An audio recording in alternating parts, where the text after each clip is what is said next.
ನಾನು ಮಠಾಧೀಶರಿಗೆ ಕೈ ಜೋಡಿಸಿ ಮನವಿ ಮಾಡೋದು, ಎಲ್ಲಾ ಮಠಾಧೀಶರುಗಳು, ನಾನು ಆ ಮಠ ಈ ಮಠ ಇಲ್ಲ, ನಿಮ್ಮ ಕೆಲಸ ಧರ್ಮವನ್ನ ರಕ್ಷಣೆ ಮಾಡೋದು, ನಿಮ್ಮ ಸಮಾಜಗಳ ಬದುಕನ್ನ ಸರಿಪಡಿಸ್ಲಿಕ್ಕೆ ನಿಮ್ಮ ಕ್ಷೇತ್ರದಿಂದ ಎಷ್ಟು ಮಟ್ಟಿಗೆ ಅವರಿಗೆ ಅನುಕೂಲ ಮಾಡಬಹುದು ಆ ಕೆಲಸ ಮಾಡಿ.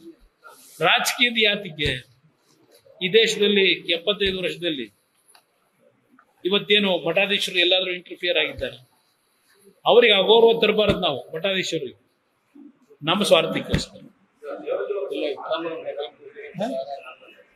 ಏನ್ ಸಾಧನೆ ಬ್ರದರ್?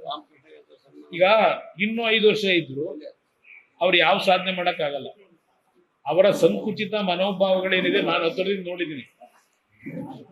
ಅವರು ಸಾರ್ವಜನಿಕವಾಗಿ ಹೇಳೋದು ಬೇರೆ, ಅವರ ಸಂಕುಚಿತ ಮನೋಭಾವ ಹೃದಯದಲ್ಲಿ ಇಟ್ಕೊಂಡಿರೋದೇ ಬೇರೆ. ಅದರಿಂದ ಅವ್ರಿಗೆ ಇನ್ನೂ 2.5 ವರ್ಷ ಅವರೇ ಕಂಪ್ಲೀಟ್ ಮಾಡಿದ್ರು, ದೇವರಾಜ ಅರಸು ಅವರ ಸಮೀಪಕ್ಕೂ ಅವ್ರು ಹೋಗಕ್ಕಾಗಲ್ಲ ದಾಖಲೆ. ಲೇಟೆಸ್ಟ್ ಹಾಗೂ ಇಂಟ್ರೆಸ್ಟಿಂಗ್ ಸುದ್ದಿಗಳಿಗಾಗಿ ಬಾಸ್ ಟಿವಿ ಕನ್ನಡ ಚಾನೆಲ್ನ ಸಬ್ಸ್ಕ್ರೈಬ್ ಮಾಡಿ. ಹಾಗೆಯೇ ಬೆಲ್ ಐಕಾನ್ ಪ್ರೆಸ್ ಮಾಡಿ. ಇದರ ಜೊತೆಗೆ ಫೇಸ್ಬುಕ್, ಇನ್ಸ್ಟಾಗ್ರಾಮ್, ಎಕ್ಸ್ ನಲ್ಲೂ ಮಿಸ್ ಮಾಡದೆ ಫಾಲೋ ಮಾಡಿ.